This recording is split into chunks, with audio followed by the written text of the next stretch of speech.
muy complejas, como la que estamos viviendo en montones de países, donde a lo mejor el optimismo como emoción, como sensación de júbilo, pues no tiene mucho sentido. Sin embargo, la visión positiva es una búsqueda activa, es una proacción, intentando encontrar en medio de la dificultad algo que genere ilusión, algo que genere esperanza y algo que genere ganas de buscar nuevas opciones. Y sí que me encuentro personas así, claro que sí. Bueno, no por nada, el señor Puig es experto en psicología positiva en la Universidad de Harvard.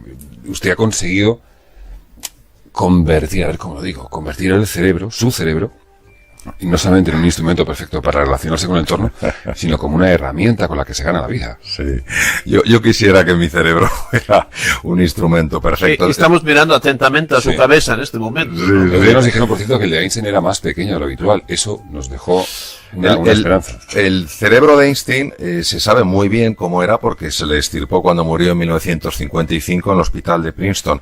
Las dos características del cerebro de Einstein fundamentalmente no estaban basadas en el tamaño, que es un factor fundamentalmente irrelevante, sino en dos elementos. Uno, la ausencia de lo que se llama la cisura de Silvio. La cisura de Silvio es una hendidura que separa el lóbulo parietal del lóbulo temporal del cerebro, y en lugar de esa hendidura lo que estaba era rellenado de neuronas, ¿no? Precisamente una zona que tiene mucho que ver con el pensamiento visual y con la imaginación. Y el segundo elemento que llamó la atención ya en la microscopía del estudio del cerebro de Einstein fue que tenía un gran número de células de glía. Las células de glía durante tiempo fueron descritas como células de soporte de las neuronas. Hoy en día se le atribuyen un papel mucho más importante. Y respecto a mi cerebro, bueno, mi cerebro yo me siento muy agradecido de tenerlo, me ayuda a pensar, me ayuda a reflexionar, no es todo lo que soy, es parte de lo que necesito para ser quien soy, y sencillamente sí creo que el cerebro, por supuesto, se reinventa, creo que la inteligencia, no solo es que lo crea, es que lo he experimentado y desde luego lo he estudiado. La inteligencia es una cualidad flexible, la inteligencia se atrofia y la inteligencia se desarrolla a cualquier edad de la vida. La imaginación se entrena, la imaginación se atrofia cuando no se utiliza, y por eso el cerebro para mí es una de las grandes esperanzas del ser humano y lo que nos ha mantenido vivos, a pesar de que no corremos más que un guepardo ni volamos mejor que un águila. Me encanta ese titular, ¿eh? El cerebro es la gran esperanza del ser humano. Solamente saldremos de aquí. Ha mencionado lo de Einstein, el viaje del cerebro de Einstein. Está novelado, está documentado, el viaje que hace después de ese cerebro, que se investiga por todo Estados Unidos en un coche. ¿Tú conociste, por cierto? Sí, es verdad. El tipo que lo cruzó el continente americano con el cerebro robado. Sí, robado, ciertamente. En un tupper. Eso nunca. Sí. Y tiene que ser una y además iba dando fragmentos a determinados neurobiólogos solamente si esos fragmentos, si esos neurobiólogos le caían simpáticos a esta persona. Efectivamente se consideró dueño y señor de algo que primero no da la sensación que lo obtuviera de una forma muy correcta, es que además pienso que era un patrimonio en todo caso de toda la humanidad, no una posesión suya. Y en un tupper. Sí, por favor, eso ya revela muchas cosas del caballero, sí, efectivamente. Pero mencionaba también usted, hablaba de la inteligencia. Stephen Hawking definía, a mí me parece que es muy afortunado cuando define la inteligencia como la capacidad de adaptarse. Precisamente tenemos una buena oportunidad todos. Cuanto peor, mejor, para demostrar nuestra inteligencia adaptándonos a los tiempos. Sí.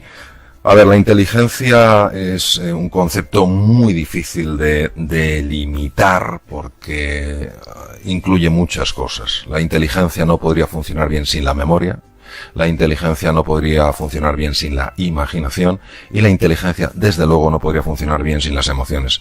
Es cierto, y también es curioso que sobre esto hablara Einstein, es cierto que en los momentos de dificultad, aunque no nos gustan, aunque lo pasamos mal todos, sí, en ese momento las personas muchas veces nos atrevemos a buscar donde no hemos buscado, nos atrevemos a hacer cosas que nunca hemos hecho, y a base de buscar donde no hemos buscado, a base de atrevernos a hacer cosas que nunca hemos hecho, nos vamos dando cuenta de que tenemos una talla mucho mayor de la que normalmente pensamos que tenemos. Por eso la salida de la zona de confort, de esa zona que no necesariamente es cómoda, pero sí es familiar, ese es un espacio de crecimiento y evolución para la persona en su totalidad. Esta semana me aprendí la palabra monetización. Entonces, Trato de ponerla donde puedo. Cada vez que tengo oportunidad. Pues hablemos de monetización en tanto en cuanto esta mañana he repasado la lista de los libros más vendidos en España. Sí. El suyo, ahora yo, está entre los más vendidos. Podemos entonces llegar a la conclusión. Esta es un poco la parte un poco más arisca. Luego ya somos amables, que es un poco la parte más arisca. Me parece estupendo. Vamos a por ello. El optimismo vende. Yo creo que vende todo aquello, primero, que tenga sentido, segundo, que tenga una practicidad, tercero, que marque un camino ilusionante. Por supuesto que vende el optimismo, lo mismo que cuando uno está en una comida o una cena le apetece estar con personas que transmitan un poquito de ilusión, lo mismo que programas como este o programas en otros contextos. Otros buenos programas o programas muy buenos, pues transmitan esa sensación de que, bueno, que podemos estar en un momento de complejidad, en un momento de incertidumbre, lo que no somos es seres incapaces de encontrar una respuesta creativa, porque a lo largo de toda nuestra evolución, que lleva ya 2,5 millones de años, la hemos encontrado incluso en situaciones mucho más complicadas y con cerebros mucho menos desarrollados. Tom. Algo que, una palabra clave aquí, que hablamos mucho de la lógica, de la inteligencia, y es la imaginación, ¿verdad? Yo creo, ese es el verdadero motor en todo esto, porque por un lado, sin la imaginación, todos los demás quedarían desconectados, por decir algo. Estoy completamente de acuerdo, Tom. De hecho, Blaise Pascal, que pasó bastante desapercibido, porque claro, apareció bajo la sombra de un gigante como era René Descartes, Pascal hizo un estudio muy interesante sobre la imaginación. Yo soy muy admirador de Blaise Pascal. Sí, no me extraña. Pascal, entre otras cosas, decía: el corazón tiene razones que la razón desconoce. Sí. Y Pascal hizo un estudio muy importante sobre la imaginación y atribuía a la imaginación efectivamente el mayor peso en lo que es una persona. Desde luego, la imaginación nos puede elevar o nos puede hundir. ¿Cuándo nos hunde? Cuando la imaginación se convierte solo en preocupación, entonces nos genera angustia. ¿Cuándo nos eleva? Cuando la imaginación nos ayuda a crear sueños y a luchar por ellos. Estoy completamente de acuerdo, y de hecho, curioso que hayamos empezado a hablar de Einstein, curioso porque Albert Einstein daba mucha más importancia a la imaginación que al conocimiento. De hecho, se enfadaba mucho cuando decían que la teoría de relatividad, que la publicó en 1921, que esa teoría había sido fruto de un razonamiento lógico. No es cierto. Fue consecuencia de una utilización espectacular de su imaginación. Viene usted durante el 9 y el 10 de abril en Madrid, se celebra el segundo Congreso Internacional de la Felicidad. Así es. Que claro, ¿qué dices tú? Hombre, no sé, está bien, entiendo, ¿no? Y además gente buenísimos todos, ¿no? Mate Sanz, Vicente del Bosque, Arzuaga, Luis Rojas Marcos, gente con un Sí, nivel muy interesante escuchar, claro que sí. Pero hombre, la felicidad, o sea, ahora. No sé si estamos no sé si estamos tan preocupados en tantas cosas importantes, ¿no? Deberíamos definir incluso lo importante, ¿no? Hablamos de cosas importantes, pero nunca hablamos de lo importante. Sí. Pero no sé si estamos tan preocupados como para dejar postergada nuestra felicidad. Bueno, ya cuando tenga tiempo, sí, eso y resuelvo lo demás, ya me dedico a lo de la felicidad. A ver, la felicidad no es un lugar al que uno va, sino un estado mental en el que una persona se encuentra. Y hay personas que están muy enfermas, y lo digo porque lo he visto, han sido 26 años estando con enfermos, operando, y hay personas que están muy enfermas, personas que tienen, bueno, pues grandes lesiones, y no obstante tienen una capacidad para transmitir alegría e ilusión que personas a lo mejor más sanas no transmiten lo mismo. Hay personas que lo pasan muy mal económicamente y sin embargo transmiten una alegría, una ilusión que personas que a lo mejor están sobradas económicamente para nada lo transmiten. Es decir, el concepto de la felicidad es sencillamente el concepto de la humanidad. La felicidad, encontrar la felicidad es el gran sueño del ser humano. Y lo que es importante es entender que la felicidad es algo no que colma los sentidos. Desde luego una buena comida, una buena música colma los sentidos. La felicidad es algo que colma el corazón. Y por eso creo que es oportuno hablar en cualquier momento de la felicidad. Y creo que es oportuno transmitir que en cualquier circunstancia, en cualquier situación, podemos generar un espacio para mantener lo que los griegos decían la paz del sabio. Ese estado de equilibrio donde la vida nos puede zarandear, pero no nos hundimos. Y si nos caemos, nos volvemos a levantar. Ya, pero vivimos, es difícil, a pesar de ser el mundo en el que vivimos, asociamos la felicidad al éxito y a la infelicidad al fracaso. Y no sé, hablamos hace un segundo de Jeff Bezos, el señor que creó Amazon, que está buscando los motores del Apolo 11, está bien, de Richard Branson, que se tira en globo, que está bien, que van a dar una vuelta por el espacio, que está muy bien, pero parece como que es una búsqueda constante de una felicidad. Despreciamos el fracaso y a lo mejor deberíamos darnos cuenta. A lo mejor digo que no se vive tan mal en el fracaso. Yo creo que ese es un razonamiento muy importante. Hace poco tuve la ocasión de escuchar a Ferran Adrià decir una cosa preciosa. Estuvo aquí el lunes, aprovecho para decir. Bien. Pues estamos la semana con Adrià y acabamos con esto es un programa. Espero que valore. Bueno, yo la verdad es que... Bueno, gracias. Pues le preguntaban por el tema del éxito, de buscar el éxito, una conversación muy agradable, y él decía buscar sobre todo la felicidad. Creo que es así. Es decir, construimos el concepto de felicidad sobre algo que creo que es rotundamente falso. La felicidad no tiene esa relación que pretendemos que tenga con el tener, sino con la relación de la felicidad es con el ser. Y por eso muchas veces los criterios de, entre comillas, de felicidad que establecemos, luego no son verdaderamente ni criterios de gozo interior, ni son criterios de serenidad, ni son criterios de alegría, ni de ilusión. Y por tanto, pienso que hay que matizar mucho el lenguaje, y cuando hablemos de bienestar subjetivo, pues muy bien, el éxito está muy bien, es un bienestar subjetivo y es siempre agradable. Cuando hablemos de la felicidad, tenemos que hablar de algo diferente. Es que elegimos mal las palabras. Es decir, la idea clásica de que elegir una palabra es elegir un mundo.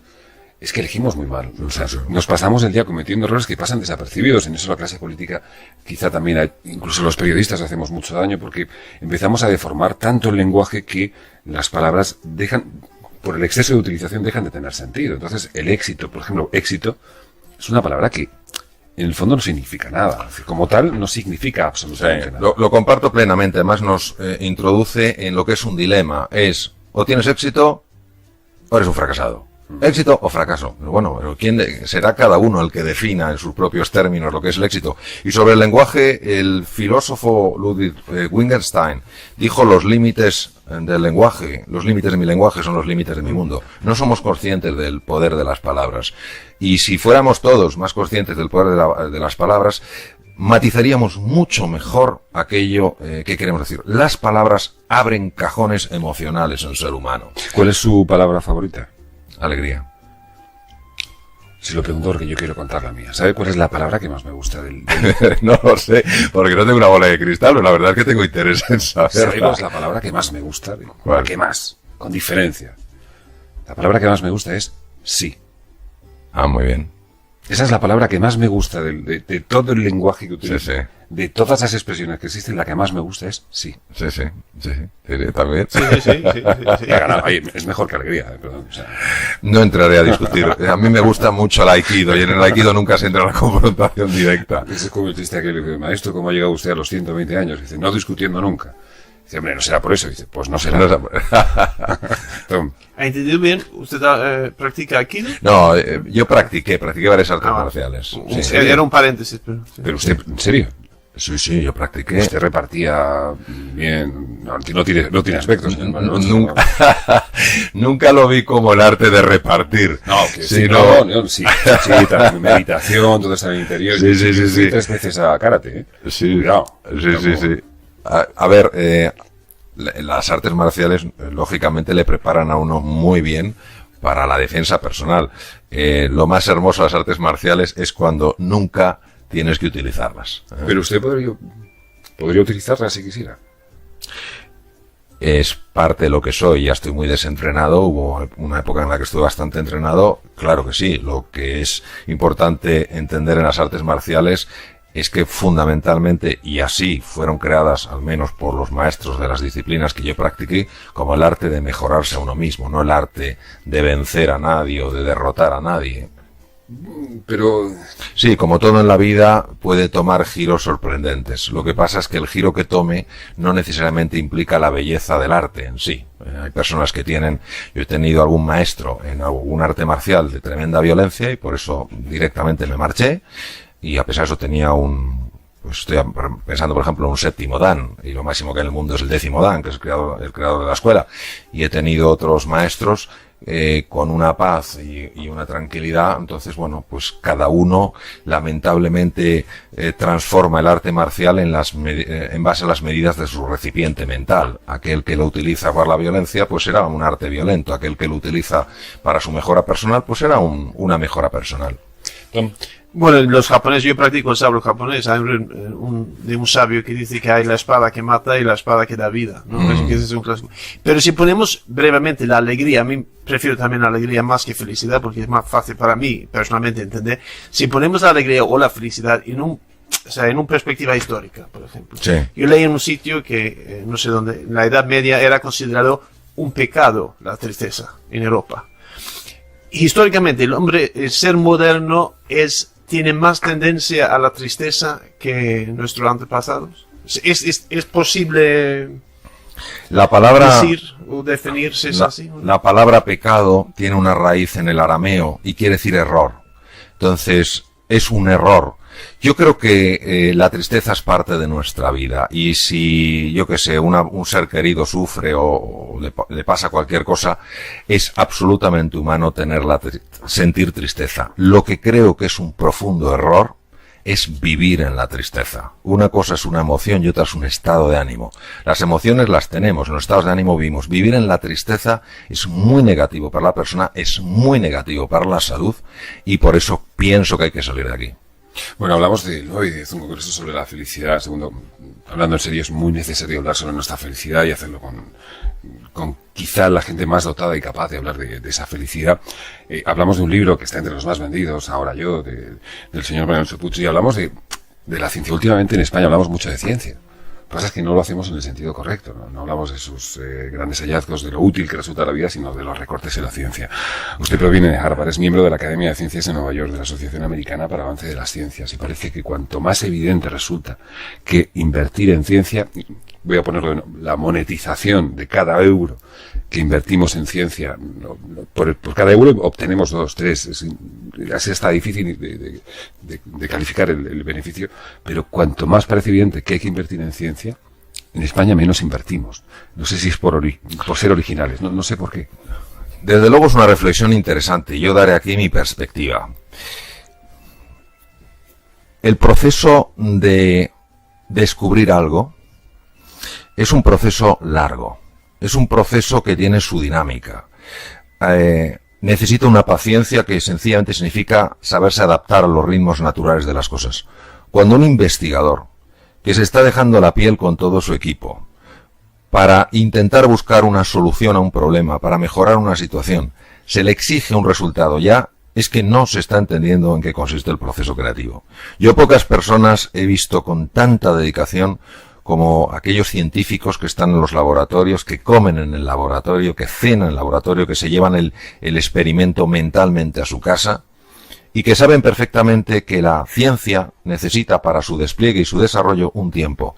Estas personas lo que hay que hacer es primero agradecer que estén haciendo lo que están haciendo, porque la ciencia ha ayudado muchísimo a la humanidad y lo seguirá ayudando. Segundo, hacerles el camino fácil. Yo creo que exigirle a un científico que está trabajando seriamente y con enorme profesionalidad, que se quiere el resultado ya, es no entender en qué consiste el proceso de la creatividad y la innovación. Ya bastante complejo es entender y penetrar en algunos de los enigmas de la naturaleza como para encima poner más obstáculos.